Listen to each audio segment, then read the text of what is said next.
Muchas organizaciones políticas ecuatorianas habrían recibido fondos de Estados Unidos para desestabilizar el gobierno de Rafael Correa. Estas son las conclusiones de una investigación de la abogada y escritora Eva Goldinger, que revela además que esta práctica se aplica también en otros países latinos.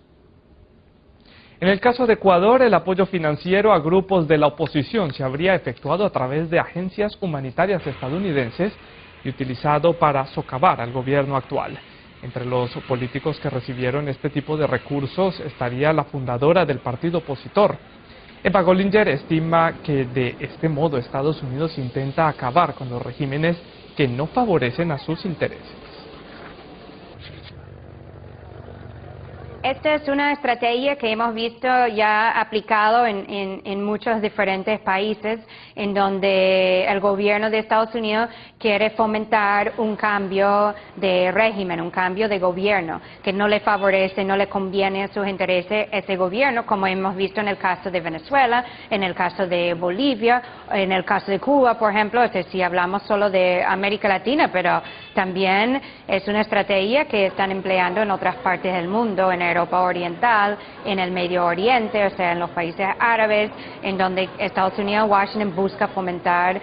cambios. Y entonces el uso de estas agencias como la USAID y la NED sirven para, alimentar el conflicto, para canalizar fondos multimillonarios a grupos que luego actúan como los agentes del gobierno de Washington. Y justamente en el caso de Ecuador es buscando desestabilizar e impedir lo que podría ser el avance del gobierno de Correa y neutralizar los esfuerzos de cambio que su mismo gobierno está promoviendo en Ecuador, que forma parte de un proceso en la región de integración y de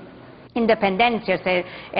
quitando más y más esa dependencia que tiene Ecuador, por ejemplo, con Estados Unidos. Y hay que recordar que Ecuador tiene una economía dolarizada, o sea, sumamente dependiente de la economía estadounidense, y con el presidente Correa eso está cambiando. Él está promoviendo políticas que, en el futuro próximo van a ayudar a Ecuador a independizarse del dólar estadounidense, de la economía estadounidense, y eso es algo que obviamente no le conviene al gobierno de Estados Unidos ni a sus intereses, o sea, de las multinacionales, las transnacionales, las empresas estadounidenses. La USAID era una agencia fundada en los años 60 con una misión más bien humanitaria, y ha sido reorientada la mayoría de su trabajo durante los últimos 10, 15 años hacia un trabajo muchísimo más político. Incluso la USAID forma parte de una doctrina de Washington de contrainsurgencia, en donde juega un papel fundamental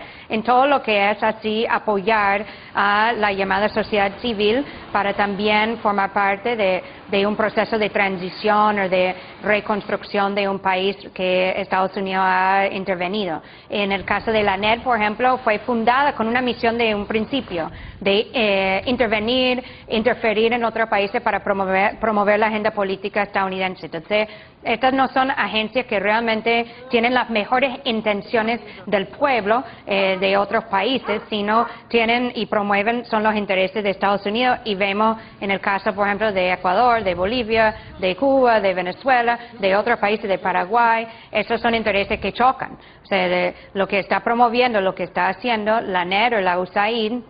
en Bolivia, por ejemplo, o en Venezuela, es algo que va muy en contra de lo que son los intereses realmente de los pueblos de esos países y de sus gobiernos.